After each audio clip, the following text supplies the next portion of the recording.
Okay,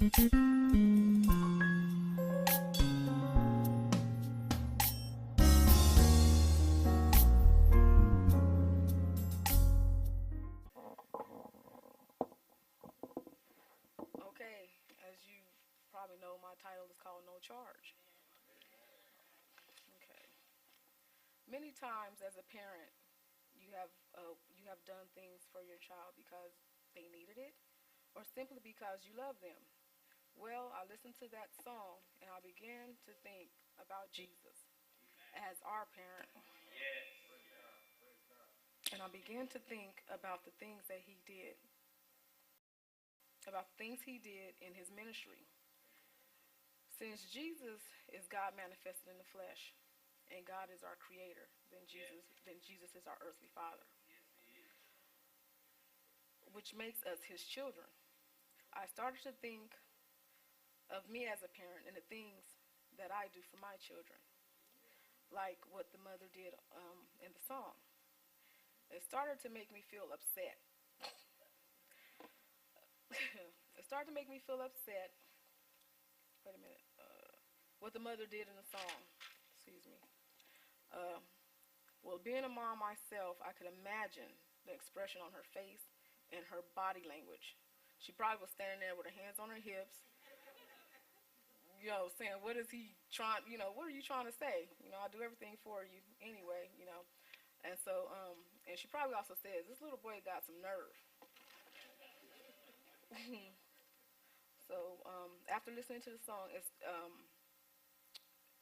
started to make me feel upset because we do and do for our children, and sometimes it's like they don't appreciate it. And then I started to wonder about how God feels about the way we appreciate what he does for us. As a parent, Jesus had a lot of the same feelings we do for our children. And I'm going to some scriptures. One of them is worrying that we do, that I know Jesus did for us. In Matthew 17:17, O faithless and perverse generation, how long shall I stay with you? How long shall I be with you? How long shall I suffer? And I know he was saying that because, he has so much little time to teach what he needs to teach. And so do we as parents. And you ask, as a parent, you tell your kids, how many times do I have to tell you this? When are you going to listen? And, you just want them to get what it is you're trying to teach them before you send them out in the world. As far as being sick, Mark 20, Mark 9 and 20, the woman with the issue of blood for 12 years. We don't like seeing our kids sick. We don't like, if we could trade places with them, we will. And I know Jesus, felt like that. In John 5:1 and 15, healing the man at the Bethesda pool, he had been there for 38 years. And, I just know that he was waiting for that healing and waiting for that healing. And God was there. Jesus was there at that time to heal him. And if he hadn't been there, if the man hadn't been there, he would have missed it. So, and I got Mark 17 and 18. The boy who had epilepsy, he was throwing himself into fires and water and stuff. And his father, his father came to Jesus and said, "Please heal my son." So as a parent, you want your kids, you don't want them to suffer. You don't want them to be in pain. And I remember when our son Trey was in the hospital and he had tubes everywhere. It was hard to see that. But we just, you have to trust in God. You have to trust in God because in the end, he's the one that's going to heal you. But being sick, being a parent, another one is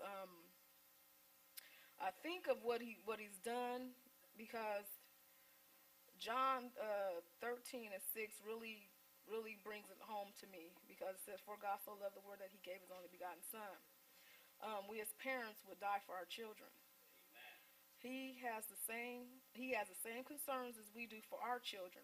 He supplies all our needs as we do for our children. He he comforts us when we're sick, when we're lonely, when we're scared. He's there to talk to cry on, to lean on, as we are with our kids. And the good thing about it is you can go to him anytime, no problem. He's constantly teaching us through our trials, as we do with our children. We try to teach them and hope, pray that they get what it is we're trying to teach them. And he cares for us. Jesus showed us his love in the ultimate way. He gave his life for us at no charge to us. That is the ultimate sacrifice one could make. John 15 and 13 says, Greater love hath no man than this, that a man lays down his life for his friend. How do you repay him for that? There's no monetary way to do so. Anyway, if there was, he wouldn't want money. That's not what he's looking for. So it hit me, obedience. Even though we were unworthy and sinful, and he looked past it.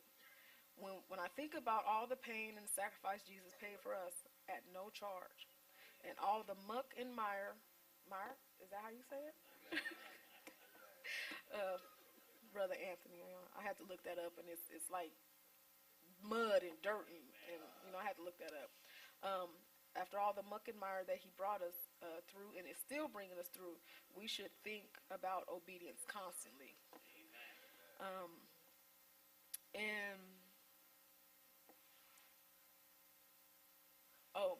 And that all the grace and the mercy that he gives us daily, he does all that at no charge.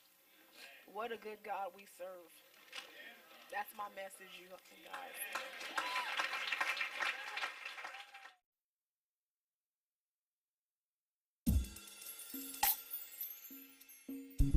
guys.